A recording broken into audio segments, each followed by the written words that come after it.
اللہم الہمنی رشدی وعوذنی من شر نفسی۔ آج سامعین اور ناظرین کے لیے کچھ امام ربانی مجدد الفسانی رحمۃ اللہ علیہ کے اقوال کو پیش کیا جا رہا ہے، آپ حضرات بغور سماعت فرمائیں گے۔ فرماتے ہیں کہ دل آنکھ کے تابع ہے، آنکھ کے بگڑ جانے کے بعد دل کی حفاظت مشکل ہو جاتی ہے، اور دل کے بگڑ جانے کے بعد شرمگاہ کی حفاظت بہت ہی مشکل ہو جاتی ہے۔ عورت کا کسی نامحرم سے میٹھے انداز میں گفتگو کرنا بھی یہ بدکاری میں داخل ہے، اور اس کا باریک کپڑا پہننا ننگی ہونے کے حکم میں داخل ہے۔ بے عمل علماء کے بارے میں فرماتے ہیں کہ وہ پارس پتھر کی طرح ہے، جو اوروں کو تو سونا بناتا ہے مگر خود پتھر کا پتھر رہ جاتا ہے۔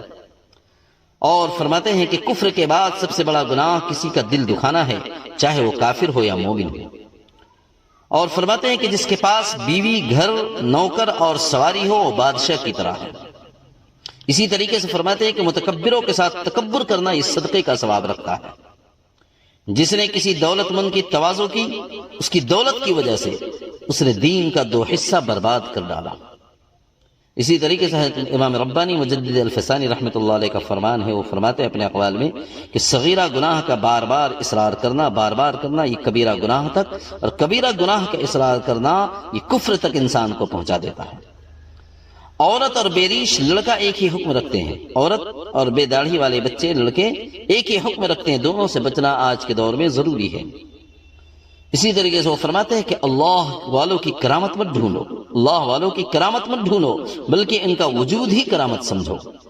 جس گناہ کے بعد ندامت اور شرمندگی نہ ہو، جس گناہ کرنے کے بعد انسان کے اندر ندامت و شرمندگی نہ ہو، اندیشہ ہے کہ اسلام سے اسے باہر کر دے گی۔